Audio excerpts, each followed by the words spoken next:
Boa tarde a todos. Vamos dar início à nossa reunião do pré-natal de alto risco, hoje, dia 23 de maio, com a apresentação de um artigo que vai ser apresentado pelo Dr. Ciro, sob orientação da professora Patrícia. Então, Ciro, pode começar assim que você estiver pronto. Beleza. A gente vai falar hoje sobre depressão perinatal e o risco de comportamento suicida.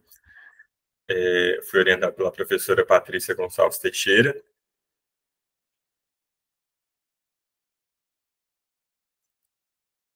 A gente foi baseado nesse artigo aqui, Perinatal Depression and Risk of Suicidal Behavior. Ele foi um artigo publicado em 2024, agora em janeiro. Agora a gente vai falar da introdução. Primeiro ele pontua esses dados iniciais aqui de suicídio são da Suécia, que é de onde o artigo foi feito.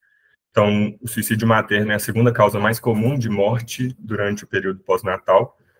De 13% a 36% das mortes maternas são atribuíveis ao suicídio, e aí ele vê previamente ao artigo alguns fatores de risco. Então, histórico de distúrbios psiquiátricos, disparidades socioeconômicas e acesso inadequado a serviços de saúde. É muito importante identificar essa população de alto risco para prevenir esse suicídio materno e essas tentativas de suicídio materno. Tem uma correlação de suicídio e depressão perinatal muito bem estabelecida.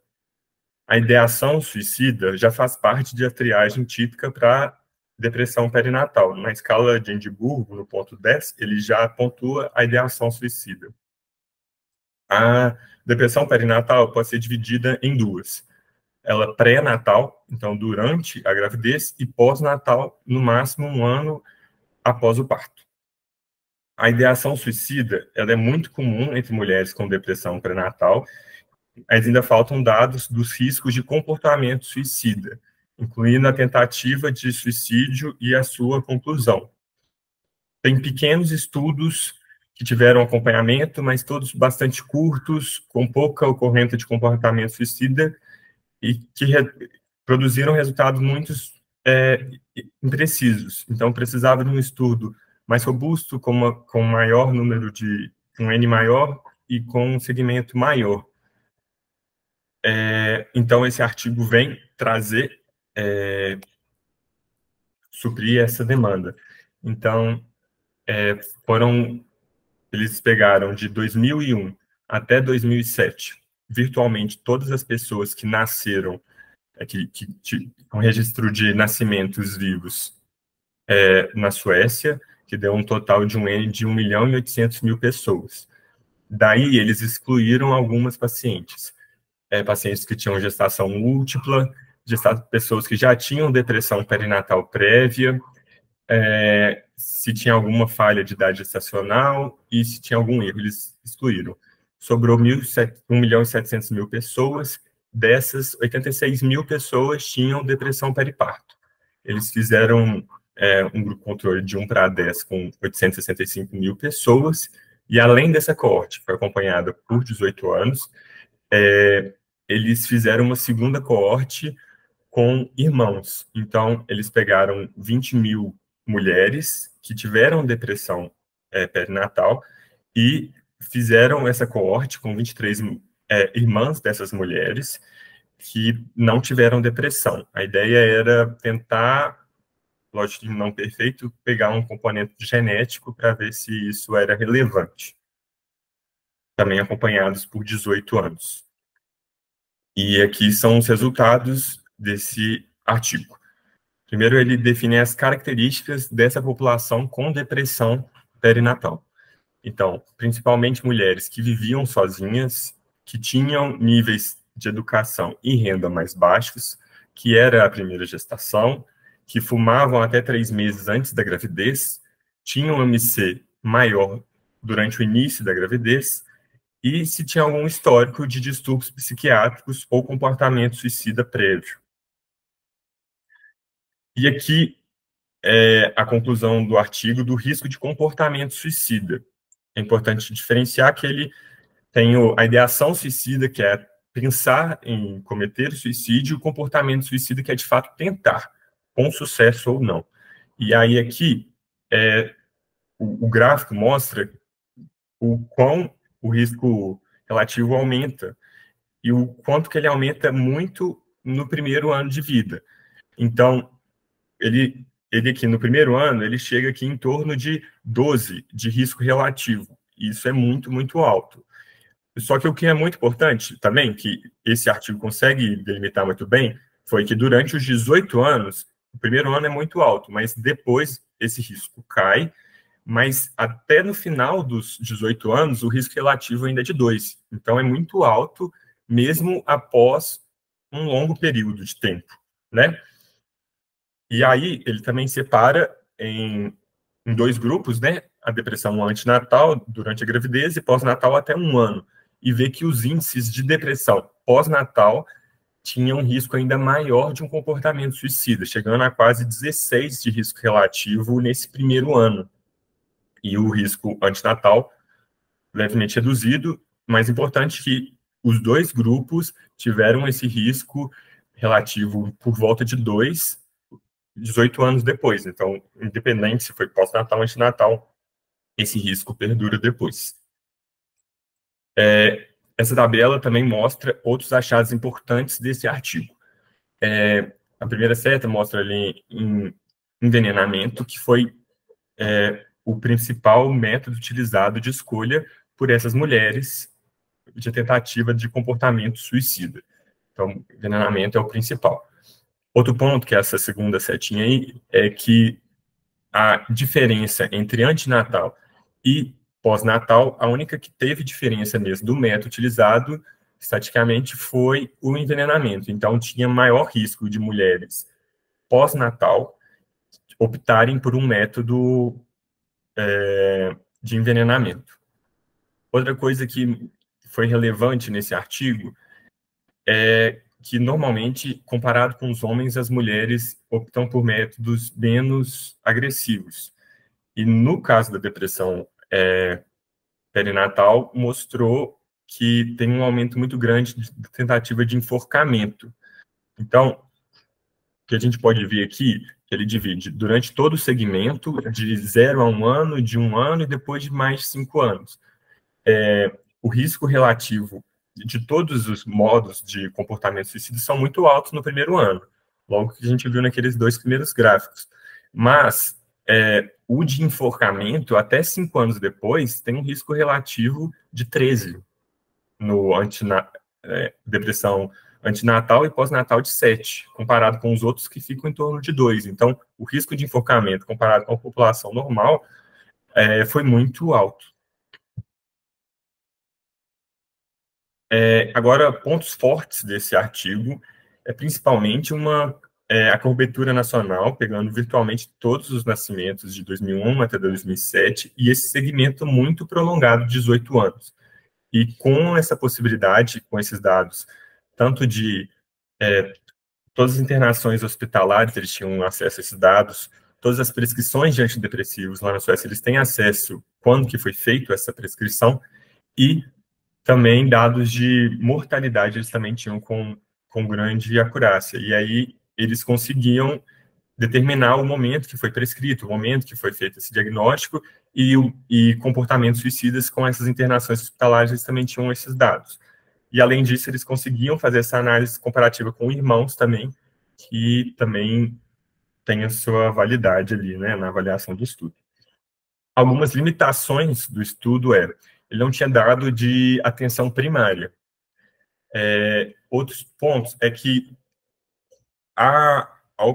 o comportamento suicida, ele é subestimado. Ele é subestimado por todos, né? Ele tem um estudo anterior que indica que 50% das pessoas, né, que tentaram suicídio na Suécia, eles não procuraram um tratamento médico. Então, essas pessoas não estariam contempladas nesse estudo. Embora o artigo tenha sido muito bem estruturado, pegando vários fatores de confusão, como ter algum distúrbio psicológico anterior, prévio, tem alguns fatores que eles não levaram em consideração, que são violência doméstica, consumo de álcool, trauma ao nascimento. E outro ponto que ele pontua importante é Suécia é um país de alta renda, com cuidados e acesso à saúde universais. Então, extrapolar essas informações conseguidas nesse artigo tem que ser feito com cautela. Outro ponto importante é que a população era predominantemente branca. Então, essa diversidade racial e étnica tem que ser avaliada, porque esses pontos não foram contemplados nesse artigo. Acho de conclusão que fica nesse artigo o primeiro ano da depressão periparto, ele é o momento de maior risco de mortalidade, né, de comportamento suicida. Mas esse risco, ele perdurou durante os 18 anos do estudo. Então, é muito importante ter uma monitoração perto dessa paciente, intervir imediatamente, quando necessário, nessa população vulnerável, porque os resultados são muito devastadores para essa família e para essa mulher, né? E que a depressão em si, independente de componente genético, se já tem transtorno psiquiátrico prévio, ele já é um fator de risco muito importante. Agora, alguns outros estudos relevantes. Teve esse estudo aqui que mensurou o suicídio perinatal nas mulheres. Foi uma revisão sistemática com 208 estudos e quase todas as medidas de rastreio, principalmente a depressão, com um item de subescala avaliando a ideação suicida. Isso aqui é o quê? É que daqui a escala de Edimburgo, que ela leva em consideração no diagnóstico de depressão periparto a parte da ideação suicida. E ele ainda pontua em graus, né? Não ganha um ponto só. Se você tiver esse pensamento muito frequente, né, muitas vezes ele pontua em 3 pontos nessa escala.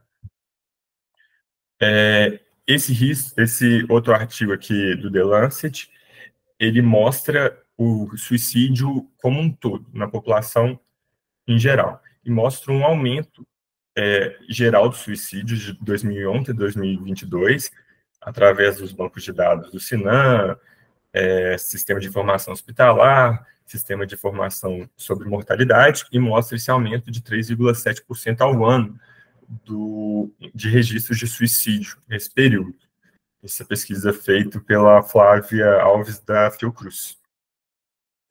Esse outro artigo da revista do Piauí é uma revisão integrativa que também queria ver outros fatores de risco relacionados, que aquele artigo até pontuava que ele não tinha visto a parte de violência doméstica, essas coisas. Esse artigo mostra, então, mulheres jovens, solteiras, desempregadas, que o parceiro está desempregado, que tem violência do parceiro, esses também são outros fatores que levam ao risco de comportamento suicida. Além dos outros, né, de sintomas psicológicos, psiquiátricos. Alguns dados importantes também, que no Brasil, a cada 45 minutos acontece um suicídio, e para cada suicídio cometido, tem 20 tentativas frustradas. No Ministério da Saúde, de 2011 a 2018, apontou que as mulheres têm um caráter de ter mais lesões autoprovocadas do que a população masculina, e que 34% dessas lesões autoprovocadas podem se configurar como uma tentativa de suicídio. Outro ponto é que a depressão pós-parto aumentou muito no período da pandemia, chegando a 38,8%, esses números variando de 10% a 15% normalmente, então teve um aumento importante, com a ideação suicida a 14%. De políticas públicas, a rede de cuidados, da rede de cuidados de saúde do governo, não está com a página disponível ainda com essas coisas, mas ainda já tem vários protocolos lá disponíveis, mas essa rede de cuidados ainda não está disponível. A Comissão de Assuntos Sociais também discute medidas que promovam a conscientização da população sobre a situação das mulheres que sofrem com essa depressão pós-parto. E tem até um projeto de lei atualmente para fazer um dia da conscientização da depressão pós-parto, no momento. Que é só alguma das medicações e seus riscos que podem ser utilizadas na amamentação, isso aqui retirado da Febrasco 2020-22. E é isso. Ok, obrigado, Ciro. Ciro, um assunto complicado, mas um artigo muito interessante, porque é uma coorte com muita gente por muito tempo, né? Eu acho que ele é bem representativo. Vou deixar a professora Patrícia fazer os comentários dela, depois a gente continua. Então, Patrícia, por favor. Então, eu quero agradecer o Ciro, porque é um desafio falar desse tema, né? Sempre que a gente fala ou busca algo sobre suicídio, ideação e etc., está sempre envolvido nas palavras. É complexo e multifatorial. Então, assim, é algo que a gente entende pouco, mas esse artigo mostra que o risco de uma mulher ter uma depressão pós-parto e ao longo do tempo, 18 anos depois, ela continuar com um risco muito maior do que na população geral, chama atenção. E um fator que todos os artigos colocam, assim, na maioria deles, é a questão da depressão pós-parto, né? E esse estudo, ele mostra fatores associados, e esse estudo brasileiro também mostrou que, além da depressão, primigestas, mulheres que passam por violência, que tem algum fator estressante na gravidez, ela tem risco de suicídio, né? E então, assim, a gente precisa de dar atenção a esse tema no pré-natal, fazendo investigações de como a mulher se sente em relação à gravidez. Porque ele comenta, numa certa parte, que algumas mulheres já têm histórico de depressão, mas quando elas engravidam, naturalmente elas suspendem o uso do medicamento e que parece que está tudo bem. E os obstetras, em geral, eles têm um pouco de dificuldade, porque até leva tempo você fazer a investigação sobre o estado mental. E além de fazer essa investigação, existe aquele estigma também da mulher, né? Assim, por que eu estou triste? Porque eu estou grávida, enquanto que eu deveria estar feliz. Todo mundo me cobra felicidade, cobra que eu seja isso, que eu seja aquilo. E às vezes ela não está feliz mesmo e não tem espaço para manifestar o sentimento dela. E como obstetra, nós não somos especialistas nisso, às vezes também não está na nossa anamnese essa análise do estado mental da mulher, né? E nós estamos falando, assim, de suicídio e de crescimento que os dados estão mostrando, que na América, né, que foi que essa Flávia mostrou, publicou os dados dela no Lancet, que na América o suicídio tem aumentado muito. Ela não fala sobre depressão, a relação com a mulher, mas ela fala de uma forma geral. E eu tenho a impressão de que esses dados são subestimados. A Suíça conseguiu, eles conseguiram, né? A Suécia conseguiu mostrar esse trabalho para nós, que eles são um país pequeno, um país rico, um país que tem um sistema de análise de dados muito grande, né? Eles têm dado lá se a mulher usou antidepressivo, qualquer antidepressivo nesse período periparto. Eles têm isso, nós não temos nada, assim, né? Nesse sentido. Mas nós temos trabalhos bacanas que foram feitos aqui. Tem o professor Humberto, que fez a investigação de depressão pós-parto com a escala de Edimburgo, inclusive da UFMG. Ele mostrou lá que a pontuação para mulheres brasileiras naquela escala é em torno de 10, diferente do mundo, que é em torno de 12. Mas eu penso que a gente precisa dar mais ênfase ao estado emocional da gestante durante a gravidez e no pós-parto, e abrir espaço para ela, sabe? Porque eu acho que a gente abre pouco espaço para a mulher para falar dos sentimentos dela e entender que essa questão de não gostar, não estar bem, não configura culpa nenhuma, né? Eu acho que se a gente fizer isso, a gente já está dando um alívio. E ficar atento, né? Porque, assim, paciente deprimida, ela tem um risco enorme no primeiro ano, 5 anos depois ela tem risco, e 18 anos ela tem 2 vezes mais risco de um suicídio do que a população em geral. Então é isso, quero agradecer o Ciro por trazer esse artigo aí, viu, Ciro? Eu que agradeço, professor. Muito bem.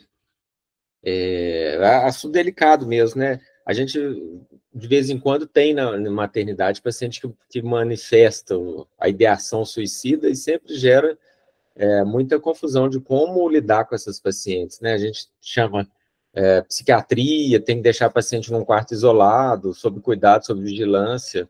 É um assunto que realmente a gente tem um pouco de dificuldade sobre como abordar, né?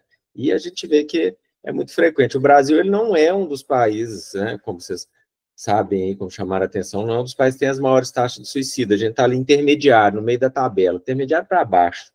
Né? Na Europa, costuma ser maior, lá na Suécia, eu até vi, a taxa de suicídio deles é o dobro da taxa do Brasil, mas não são os lugares com maiores taxas do mundo, tá? Os lugares com maiores taxas do mundo são alguns países da África, ali da ex-repúblicas soviéticas também, e os menores taxas estão ali no Caribe e no Mediterrâneo. O pessoal que mora na beira da praia suicida menos que o pessoal que mora em lugar ruim. Essa é a conclusão que eu cheguei. Mas, de qualquer forma, é um assunto sempre complexo. Alguém gostaria de fazer algum comentário? Ou se pode parar de projetar sua tela? Tá. Jaqueline, pode falar. Eu estou dirigindo, mas eu quero comentar, primeiramente, parabenizar aí a apresentação do Ciro e o tema que a professora Patrícia escolheu. Eu fiz um levantamento ano passado, um projeto de pesquisa, né, com umas alunas lá no Risoleta. Tinha um viés da pandemia, mas na apresentação do Ciro ele até comentou aí que houve um aumento, né, da taxa. A gente fez um trabalho sobre a incidência dos transtornos depressivos nas pacientes puérperas atendidas lá no Risoleta do ano de pré-pandemia e comparando com a pós, tá? A gente teve uma incidência de aproximadamente um aumento de 20%. E a maioria dessas pacientes eram lá, 40% era abaixo de 20 anos, e muitas eram adictas de drogas. Então, era isso que eu queria comentar, que eu acho legal fazer esse levantamento. A gente já abordou isso de puerpério e transtornos depressivos numa reunião de sexta-feira, né, numa aula. É um tema que eu gosto muito. Então, só para parabenizar e dizer que esse estudo já foi feito, a gente pretende levantar esses números agora, depois da pandemia, novamente. Ótimo, Jaque. O Clóvis quer falar também?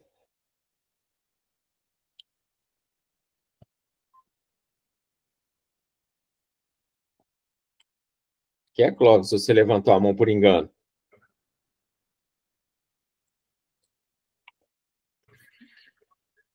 Deve ter sido por engano. Alguém mais, gente?